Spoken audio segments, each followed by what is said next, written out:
Essa é uma explicação de Ocelot. Ocelot, no caso, aplicado como uma API Gateway no meu projeto. O meu serviço está na porta 7111, mas isso, ou seja, eu estou batendo direto na máquina de dev. É o tanto que eu criei aqui um cara chamado máquina, um método chamado máquina, para que a gente possa saber de onde está vindo a informação. Uma API Gateway, ela é uma parede, imagina assim, e ela é que faz os redirecionamentos, as chamadas para cada máquina que você bem entender. E aí o que acontece aqui nesse caso? Até aqui compreendemos que eu fiz uma requisição ao back-end, senhor de Salvador. Vamos lá. Eu estou aqui na minha API, beleza? Então eu vou fazer a requisição diretamente na API, ok? Tá vendo aqui, ó, máquina dev. Então, o cara. Então, esse cara aqui é a máquina dev, ok? Isso aqui é o banco de dados. Ok. Aí, você falou assim, poxa, inteligentemente, eu vou pegar isso aqui e vou fazer o quê? Essa mesma chamada, eu vou colocar agora só em outra cor pra gente. Eu vou colocar aqui essa minha API, essa aqui também é API, né?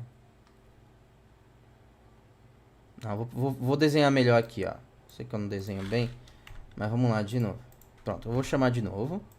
Pum, API está rodando numa máquina chamada dev. Ela faz a requisição até a base de dados.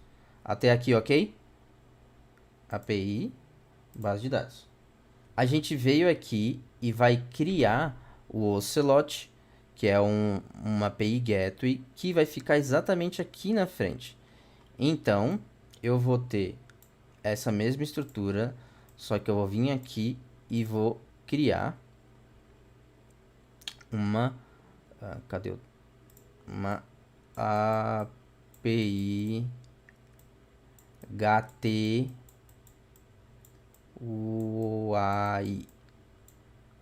Uma API Gateway, ok?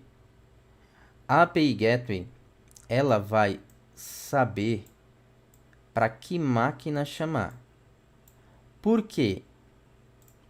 Porque eu quero escalar o meu serviço, por exemplo, e não ter só uma máquina dev. Eu quero ter outras máquinas, que foi basicamente... que é aquilo? Que foi basicamente o que eu fiz na aula de Ocelot. Para quê? Imagine que sejam máquinas distintas, máquinas diferentes. Então, do mesmo jeito que eu tenho a API, eu vou ter a máquina 1, eu vou ter a máquina 2, eu acho que eu criei até a 3. Simulando máquinas, o que eu fiz? Eu vim aqui no Docker. Deixa ele abrir aqui. Eu vim aqui no Docker e criei 3 máquinas diferentes. Elas estão chamadas de backend 1, mas na realidade eu coloquei uma tag dentro das strings dela, da configuração, um cara chamado meu nome. E aí você vai ter a máquina 3, você vai ter a máquina 2 e você vai ter a máquina 1. Então, obviamente, eu tenho máquina 1, 2 e 3. Beleza? Deu para entender aqui, máquina 1, 2 e 3? Enquanto você me responde se deu para entender, eu vou colocar mais um aqui para que a gente possa entender que o que a gente tem agora... Beleza, então eu tenho aqui e tenho aqui. Por que eu fiz isso?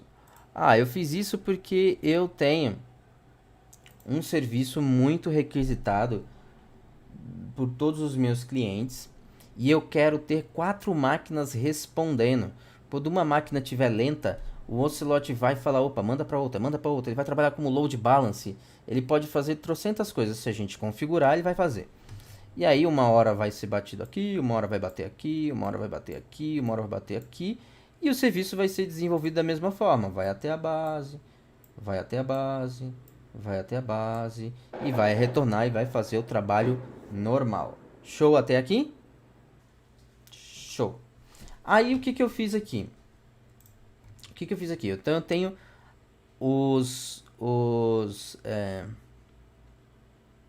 cada um desses containers são iguais e idênticos a esse cara que está rodando aqui, ó, o back-end 1.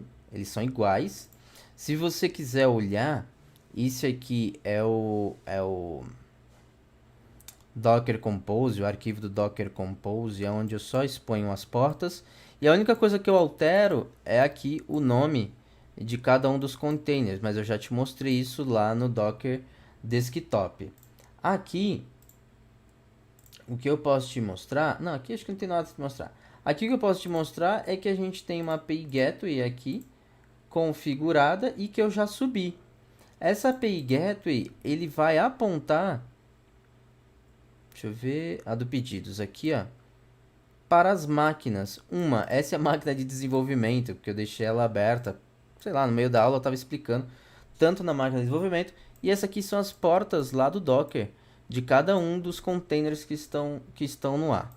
Feito isso, eu posso voltar aqui. Eu só preciso pegar o nome, na realidade. Porque eu subi na porta 9000 esse projeto da API Gateway. Então eu vou colocar aqui 9000. Outra coisa que eu fiz, eu chamei de listar pedidos. E aí eu executo. Quem está executando aqui? Pô, aqui quem respondeu, deixa eu deixar aqui menor aqui pra gente ver. Foi a máquina de dev. Tá vendo aqui, ó? Máquina dev. Só que assim, eu vou fazer outra requisição, tá bom? TUF. Quem é que respondeu? Máquina 2. Se eu executar de novo. Máquina 1. Se eu executar de novo. Máquina 3. E se eu executar de novo. Foi a dev aqui, ó. Acabou de voltar a ser ela. O que isso quer dizer? Isso quer dizer que vocês, quando estiverem lá estudando a aula de Ocelot, vai entender que vocês poderão e tem a capacidade de aplicar ali a API Gateway para que, nesse caso, a gente está falando do load balance, mas tem muito mais coisas que o Ocelot a gente consegue fazer. Então vamos dar uma olhadinha, só para Ocelot.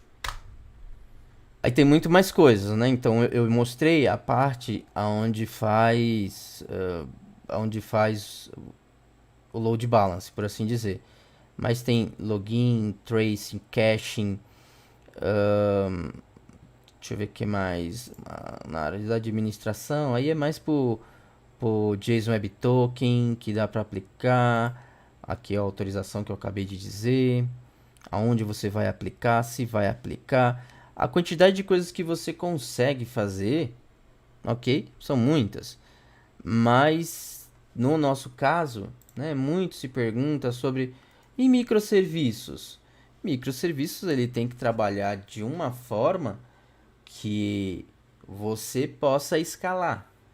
E o que a gente está fazendo aqui, se for parar para analisar, é escalar a nossa aplicação. Por quê? Porque a nossa aplicação, vamos lá, vamos colocar assim. Isso aqui é escalar. Se a gente parar para analisar, isso aqui é escalar. Eu tenho um serviço,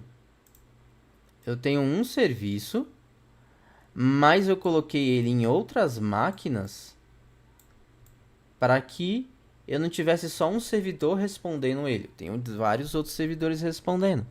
E isso faz com que a gente possa ter a resposta de forma mais rápida para o nosso cliente. A pergunta é: o que você não entendeu de Salvador ou você entendeu agora a parte das máquinas do Docker que eu subi, simulando máquina? Se uma API tem vários métodos, HTTP no Ocelot tem que configurar todas as rotas no arquivo JSON? Sim. Tem algumas técnicas para você poder criar em outros arquivos, mas sim, para essas e outras é só dar uma olhadinha, né, no manual que vai dar algumas ideias e explicações. Mais alguma pergunta referente a isso? Porque aí eu vou derrubar aqui o... Entendeu a simulação da máquina? Show de bola.